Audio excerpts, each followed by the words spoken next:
ధన్యవాదములు మైత్రేయ. ఇదాनीं मुख्य अतिथिं तथैव वक्तुं रूपेण आगतः श्री राकसुधाकरराव महोदयं प्रार्थये మార్గదర్శన్య. ముఖ్య అతిథిగా వక్తగా విచ్చేసిన శ్రీ రాకా సుధాకర్ రావు గారిని మార్గదర్శకోపన్యాసం చేయవలసిందిగా ప్రార్థిస్తున్నాము.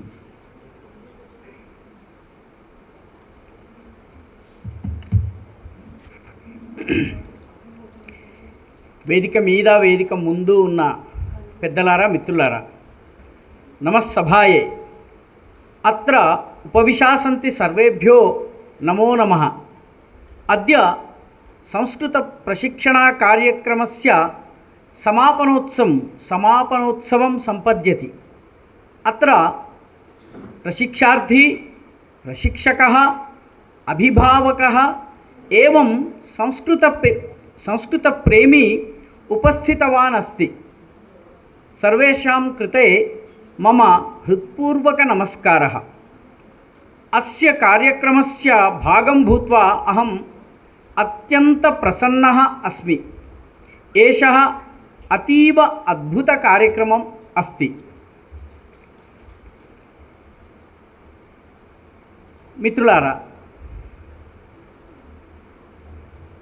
సమస్త భూమండలం మీద హిరణ్యకశిపుడు రాజ్యమేలుతున్నటువంటి సమయంలో, వేద సంస్కృతి లుప్తమైపోయినటువంటి సమయంలో, సనాతన జీవన భావన పూర్తిగా లుప్తమైన సమయంలో ఒక బీజాన్ని లీలావతి గర్భంలోకి ప్రవేశపెట్టడం జరుగుతుంది.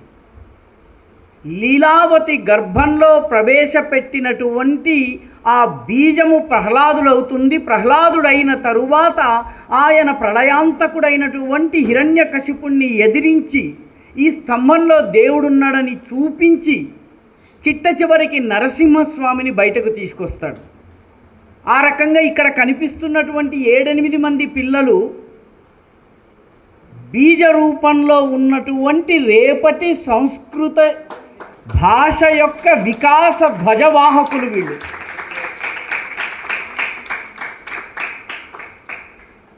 రేపు రానున్నటువంటి వైదిక సంస్కృతి వైజయంతిని మోగించేందుకు, ప్రపంచంలో వినిపించేందుకు వీళ్ళు సంసిద్ధులై వస్తున్నారు. వీళ్ళని అనుసరించి మనం అందరము వెళ్తాము. కాబట్టి ఒక అద్భుతమైనటువంటి కార్యక్రమాన్ని దర్శించినటువంటి అనుభవం నాకు కలుగుతున్నది.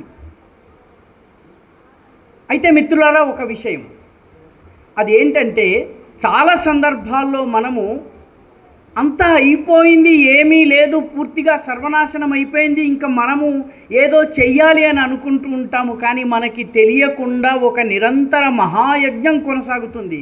నా మిత్రులు కొందరు అసలు ఈ గురుకుల వ్యవస్థని పునరుద్ధరిద్దామని చెప్పి బయలుదేరి ఒక పెద్ద కమిటీని తయారు చేసి ఆ గురుకుల వ్యవస్థని ప్రారంభించేందుకు అసలు దేశం మొత్తం మీద ఉన్నటువంటి గురుకులాల జాబితాని తయారు చేద్దామని బయలుదేరారు. వాళ్ళ అంచనా ప్రకారము 3000 లేదా 2000 గురుకులాలు దొరుకుతాయనుకున్నారు. మిత్రులు జాబితా తయారు చేయడం మొదలుపెట్టేటప్పటికి వాళ్ళకి అర్థమైంది ఏంటంటే, ఈ దేశంలో ఈ రోజుకి పాశ్చాత్య ప్రభావం ఇంతగా పెరిగింది, ఆంగ్ల పదము లేకుండా మనము తెలుగు మాట్లాడలేని దుస్థితి దాపురించిందని మనము భావిస్తున్నటువంటి సమయంలో ఈ దేశంలో 50,000 గురుకులాలు నడుస్తున్నాయి. కొత్తగా సృష్టించని అవసరం లేదు, నడుస్తున్నాయి. నేను దమ్మాయిగూడలో ఉంటాను. దమ్మాయిగూడలో మహిళల వేద పాఠశాల ఉన్నది. మహిళలకు వేద పాఠశాల ఆర్య సమాజ ఆలోచన విధానం ప్రకారం నడుస్తుండవచ్చుగాక. ఒక వ్యక్తి తన ఇంట్లో 12 మంది విద్యార్థులని, వేద విద్యార్థుల్ని పెట్టుకుని ఆయన వాళ్ళకి తన ఖర్చుతో బోధించి వేద విజ్ఞానాన్ని ఇస్తున్నారు. దాదాపు ఇన్ని 50,000కు పైగా వేద పాఠశాలలు ఈ రోజుకి కూడా మన మధ్య ఉన్నాయి. ఆశ్చర్యపోయాడు నా మిత్రుడు. ఆశ్చర్యపోయిన తర్వాత, లేదు ధనుర్విద్య, ఆయుర్వేదంలో ఉన్నటువంటి ప్రతి వేదానికి కొన్ని ఉపవేదాలు ఉంటాయి, అందులో ధనుర్వేదము కూడా ఒక ఉపవేదము. కాబట్టి ధనుర్విద్య పూర్తిగా లోపమైపోయింది. ఈ ధనుర్విద్యను కాపాడాలి. కాబట్టి ధనుర్విద్యను కాపాడేందుకు మనం ఆశ్రమాలు తయారు చేయాలని బయలుదేరాడు. 6 నెలల తర్వాత మళ్ళీ కలిసినప్పుడు ఆ మిత్రుడు అన్నాడు,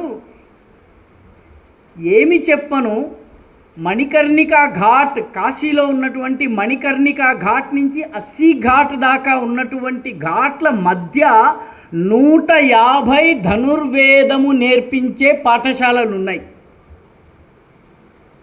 అంటే మన శాస్త్రాలు కానీ, మన పురాణాలు కానీ, మన వేద విద్యలు కానీ, మన ప్రాచీన విద్యలు కానీ ఇవి అంతరించలేదు, ఇవి కొనసాగుతున్నాయి. దురదృష్టం ఏంటంటే అవి మనకి కనపడటం లేదు. దానికి కారణం ఏంటంటే పాశ్చాత్యులు పెట్టి వెళ్ళినటువంటి రంగుటద్దాలు, దానివల్ల మనకు కనపడటం లేదు. చాలా సందర్భాల్లో మనము మన సంస్కారాల్ని మర్చిపోయాము.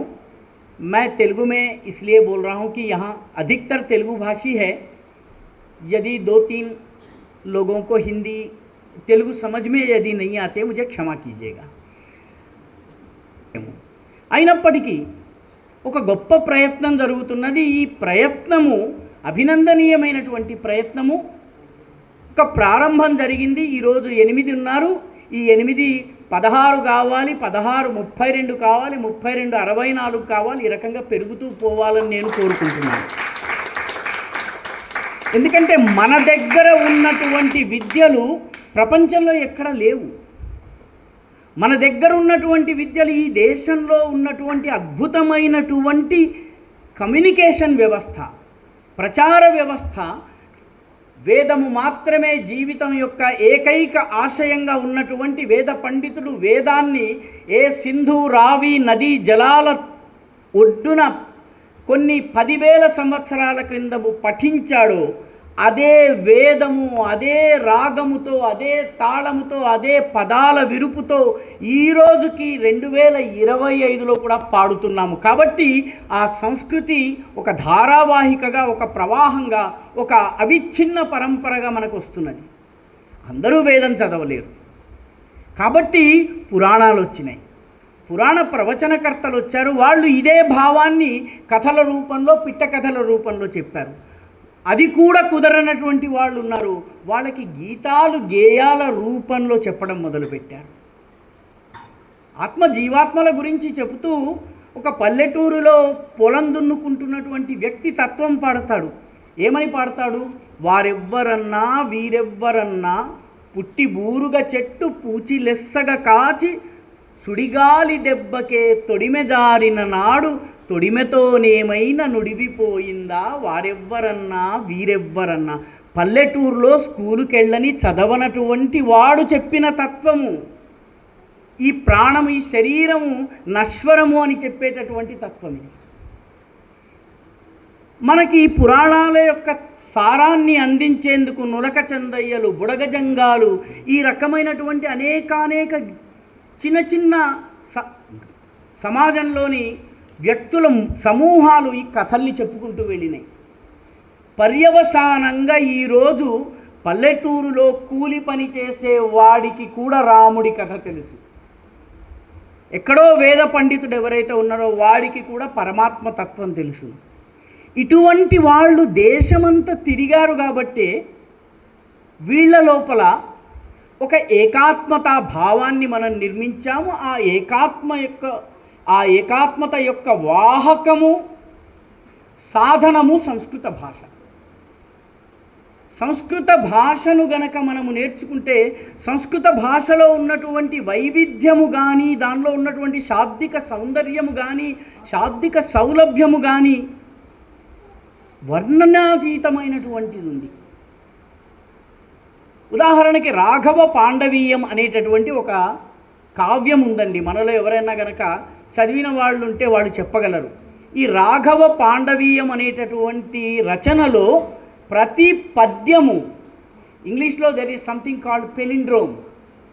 పెలిండ్రోమ్ అంటే ఏంటంటే మలయాళం MALAYALAM, ఇటు నుంచి చదివిన కూడా MALAYALAM, దాన్ని పెలిండ్రోమ్స్ అంటారు. అటు నుంచి చదివినా ఒకటే, ఇటు నుంచి చదివినా ఒకటే. ఈ రాఘవ పాండవీయంలో ఏం చేశారంటే కథని అటు నుంచి ఇటు చదివితే రాఘవుడి కథ, రాముడి కథ, కింద నుంచి పైకి చదివితే అది పాండవుల కథ. ఒకే పద్యంలో, ఒకే కావ్యంలో ప్రతి పద్యంలో ఒకటి రామాయణ ఘట్టము, అదే తిరగేసి చదివినట్టయితే అది మహాభారతంలోని ఘట్టము. ఈ రకంగా కావ్యాన్ని రాయగలిగారు. అంత శాబ్దిక సౌందర్యం ఉన్నటువంటి భాష మనది. భవభూతి గురించి మనందరికీ తెలుసును. ఆయన దశకుమార చరిత్రం అనేటటువంటి ఒక రచన రాశారు. ఈ దశకుమార చరిత్రంలో ఒక రాజుగారు వేటకి వెళ్తాడు, ఆఖేటానికి వెళ్తాడు. ఆ వేటకి వెళ్ళినప్పుడు ఆయనకి ఇలాగ బాణం ఒకటి గుచ్చుకుంటుంది. ఆయన పెదిమ కాస్త చీలిపోతుంది. పెదిమ చీలిపోయేటప్పటికీ ఆ తరువాత భవభూతి దశకుమార చరిత్ర ఏదైతే ఉందో, దశకుమార చరిత్రలో ఆ యువరాజు, పెదిమ చీలిపోయిన యువరాజు మాట్లాడిన ప్రతి సంభాషణ కూడా నిరౌష్ట్యము. మనందరికీ తెలుసు సంస్కృత భాషలో పదాలు దంత్యములు పళ్ళ నుంచి వస్తాయి, తాళవ్యములు నాలుక పైభాగం నుంచి వస్తాయి, మన నోటి పైభాగం నుంచి, ఇన్నర్ క్యావిటీ యొక్క పైభాగం నుంచి వస్తాయి. దంత్యములు, తాళవ్యములు, మూర్ధన్యములు ఈ ప్రాంతం నుంచి వస్తాయి. అదేవిధంగా ఔష్ఠ్యములు అంటే పెదిమల దగ్గర నుంచి వస్తాయి. దశకుమార చరిత్రలో ఆ రాజు పెదిమ తెగిపోయింది కాబట్టి, ఆయన పాప బాబా మా పలకలేడు కాబట్టి ఈ పెదిమలు తగలకుండా ఆయన సంభాషణ వచ్చిన ప్రతి చోట పెదిమలు తగలవు. మన దగ్గర కందుకూరి వీరేశలింగం పంతులు గారు రామాయణం రాశారండి. పాప బాబ్బామాలు లేనటువంటి రామాయణం రాశారు. ఆ రామాయణం పేరు నిరోష్ఠ్య రామాయణం. అందులో రామ అన్న పదం లేదండి, ఎందుకంటే మా అంటే పెదిమలు కలుస్తాయి. రాఘవ, దాశరథి ఇట్లాంటి రకరకాల పదాలు ఉన్నాయి తప్ప రామ అన్న పదము లేని రామాయణం కందుకూరి వీరేశలింగం పంతులు గారు మన తెలుగు ఆయన నిరోష్ఠ రామాయణం రాశారు. కొన్ని ఎంత ఆశ్చర్యం కలిగిస్తాయంటే, శాకుంతలంలో మన భాషకు సంబంధించినటువంటి కొన్ని అభివ్యక్తుల్ని ఇంగ్లీషులోకి అనువాదం చేయడం కష్టం. వాటిని అన్ట్రాన్స్లేటబుల్స్ అంటారు. వాటిని అనువాదమే చేయలేము మనము. ఉదాహరణకి రాధికా తూనే బన్సరీ క్యూ చురాయి అని కృష్ణుడు రాధికని అడిగాడు అనుకోండి. రాధిక, నువ్వు నా వేణువును ఎందుకు దొంగిలించావు? దీన్ని ఇంగ్లీష్లో అనువాదం చేయాలంటే ఏం చేస్తామండి? రాధ అడుగుతున్నాడు, Krishna, why did you stole my flute? I will go to the police station and lodge a complaint against you. రాధాకృష్ణుల యొక్క ప్రేమతత్వము, ఆ వేణువుకున్నటువంటి ప్రాధాన్యము అర్థమైన వాడు మాత్రమే రాధికా తునే బన్సరీ చురాయి అంటే వాడు అర్థం చేసుకోగలడు. అదేవిధంగా శకుంతలంలో భరతుడికి సంబంధించిన కథ మనందరికీ తెలుసు.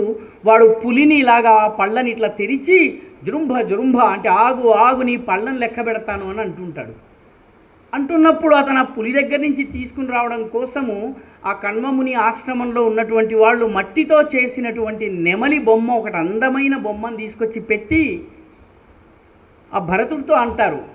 ఏమని అంటారు? శాకుంత లావణ్య పశ్యతు అంటారు. ఈ శాకుంతము అంటే నెమలి, లావణ్యము అంటే సౌందర్యము, పశ్యతు అన్నారు. శాకుంత లావణ్యం పశ్యతు అన్నారు. భరతుడు ఒక్కసారిగా పులిని వదిలేసి ఎక్కడ నా తల్లి శకుంతల ఎక్కడ అని అడుగుతాడు. ఎందుకంటే అతనికి శకుంత లావణ్యలో లా ఒక్కటే తీసుకుని నా తల్లి శకుంతల ఏది అంటాడు. దీన్ని ఇంగ్లీష్లో ట్రాన్స్లేట్ చేయండి చూద్దాం. ఒక జన్మ ఎత్తినా కూడా దీన్ని ఇంగ్లీష్లో ట్రాన్స్లేట్ చేయలేం. కాబట్టి సంస్కృత భాష ఉండాలి, అది పరివర్ధిల్లబడాలి, అది పెరగాలి. సంస్కృతం ఉంటే సంస్కృతంతో పాటు మిగతా అన్ని భారతీయ భాషలు ఉంటాయి. ఈరోజు నాకు తమిళం అర్థం కావాలనుకోండి, తమిళంలో ప్రధానమంత్రిని ఏమంటారు? పిరదమర్ అంటారు. పిరదమర్ అనే పదం ఎక్కడి నుంచి వచ్చింది? ప్రథమర్ అన్న పదం నుంచి వచ్చింది. ప్రథమ అన్నటువంటి పదం ఎక్కడి నుంచి వచ్చింది? సంస్కృతం నుంచి వచ్చింది. సో తమిళ్ లాంగ్వేజ్లో కూడాను మీకు తమిళనాడులో ఊళ్ళ పేరు చూడండి, నాగపట్టణం తెలుగు పేరులాగా ఉంటుంది మీకు. తమిళనాడులో మీరు కనుక వెళ్ళండి, చిదంబరం, నాగపట్టణం, ఇవన్నీ ఎక్కడి నుంచి వచ్చినాయి? పక్షి తీర్థం. ఇవన్నీ ఏ భాష? అసలు సంస్కృత భాష అసలు సంస్కృతం వద్దే వద్దని చెప్పేటటువంటి ద్రవిడ పార్టీ యొక్క నాయకుడి పేరు కరుణానిధి. ఏ భాష? అలాగే జయలలిత ఏ భాష? సంస్కృత భాష. కాబట్టి సంస్కృతము చనిపోతే భారతీయ భాషలు చనిపోతాయి, సంస్కృతం ఉన్నట్టయితే భారతీయ భాషలు బ్రతుకుతాయి. భారతీయ భాషలు నిలబడాలంటే సంస్కృతం ఉండాలి. కాబట్టి సంస్కృతాన్ని మనము నేర్చుకోవాలి. కనీసము 4 స్తోత్రాలు, శ్లోకాలు నేర్చుకోవాలి. వాటి ద్వారా కనీసం అవకాశం ఉన్నవాడు సంస్కృతంలో సంభాషణ చేయాలి, మాట్లాడాలి. అన్నిటికన్నా సులువైంది భాషను నేర్చుకునే పద్ధతి మాట్లాడటం ద్వారా. గ్రామర్ ఇవన్నీ తరువాత వస్తాయండి. మీ దగ్గర ఉన్నటువంటి పసిపిల్లవాడు, 1-2 ఏళ్ల పిల్లవాడు అమ్మ నాన్న అనేటటువంటిది వాడు గ్రామర్ నేర్చుకుని ఇది వ్యాకరణము, ఇది ప్రథమా విభక్తి, ఇది తృతీయ తత్పురుష సమాసము అని తెలుసుకున్నాక మాట్లాడు, ముందు మాట్లాడతాడు. అందుకనే అమ్మవారిని మనము వాణి అంటాం. కాబట్టి ముందు వాణి ముఖ్యమైనది. అందుకే ఓంకారము, అదే ఓంకారాన్ని దక్షిణ భారతదేశంలో ఓంకారాన్ని ఉచ్చరిస్తారు, ఉత్తర భారతదేశంలో ఉచ్చరిస్తారు, పశ్చిమ భారతదేశంలో ఏక ఓంకారం అని చెప్పి అంటారు. అస్సాంలోకి వెళ్తే అక్కడ కూడా ఓంకారం ఉన్నది. కాబట్టి ఈ దేశాన్ని కలిపి ఉంచగలిగే భాష సంస్కృతము. కాబట్టి ఈ సంస్కృత భాషలో ఎన్ని చిన్న చిన్న సరదా ప్రయోగాలు ఉన్నాయో 1-2 ఉదాహరణలు మీ ముందుంచి నేను నా కథనాన్ని ముగిస్తాను. ఒక శ్లోకం ఉన్నది, విద్య యొక్క స్వరూపాన్ని నేర్పేటటువంటి. విద్య అంటే కేవలం అక్షరాలు రావడమే కాదు, విద్య అంటే జ్ఞానము నేర్చుకోవడము. సాక్షరా విపరీతా చేత్ రాక్షసా ఏవ కేవలం, సరసా విపరీతా చేత్ సరసత్వం నముంచతి. చాలా సుందరమైన శ్లోకము. సాక్షరా, దీన్ని తిరగేశారనుకోండి, రాక్షస అంటే అక్షరాలు వచ్చి జ్ఞానం లేనివాడు, కనీస సంస్కారం లేనివాడు సాక్షరుడైన రాక్షసుడై, రావణాసురుడు దానికి ఉదాహరణ. సరసుడు, ఎవరైతే జ్ఞానియో వాడు సరసుడు. సరస, దాన్ని తిరగేసి రాసిన కూడాను సరస. ఇటువంటి ఆటలు అనేకము సంస్కృతంలో మనకి ఆటపాటల ద్వారా మనకి అనేక విషయాల్ని నేర్పించారు. కాబట్టి ఈ ప్రయత్నం ఏదైతే ఉన్నదో ఈ వాల్మీకి గురుకులము ఇది విజయవంతం కావాలని కోరుతూ, మీ అందరి జీవితాలు ఒక సంస్కృత శ్లోకంలో చెప్పబడినట్టుగా 8వ ఎక్కంలా ఉండకూడదు, 9వ ఎక్కంలాగా ఉండాలి. ఎక్కం అంటే ఏంటో మీకు తెలియదు, ఇక్కడ ఉన్న వాళ్ళకి ఎక్కం తెలియదు. ఎక్కం అంటే మల్టిప్లికేషన్ టేబుల్ అంటారు ఇంగ్లీష్లో. What is multiplication table in English is ఎక్కం. 1వ ఎక్కం, 2వ ఎక్కం, 3వ ఎక్కం, 4వ ఎక్కం, ఇలాగ మేము తెలుగు మీడియంలో చదువుకున్నాము, మీలాగా ఇంగ్లీష్ మీడియంలో చదవలేదు.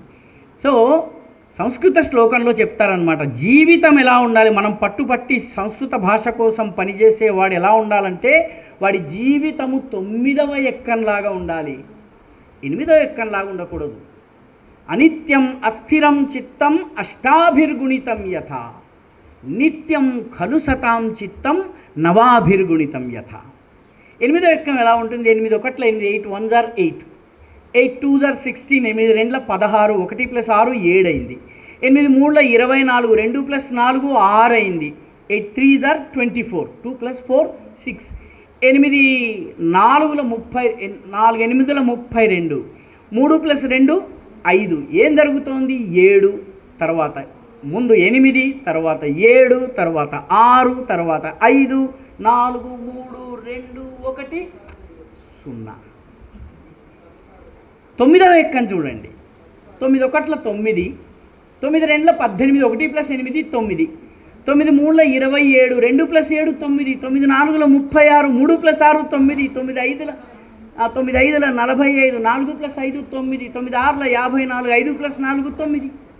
ఇక్కడ 9 9 9 9 9, ఇక్కడ 8 7 6 5 4 3 2 1. కాబట్టి మనము చేపట్టినటువంటి ఈ పనిని 9వ ఎక్కంలాగా నిరంతరము కర్మశీలతతోటి సమధికోత్సాహంతో చేయవలసినటువంటి అవసరం ఉంది. ఒక కార్యక్రమంతో మనం ఆపకూడదు. ఎందుకంటే ఈ భారతదేశపు పునర్జాగరణ యజ్ఞంలో మనమందరము సమిధలుగా పనిచేయాలి. కాబట్టి నిత్యం ఖలు సతాం చిత్తం నవాభిర్గుణితం యథ. నమస్కారः.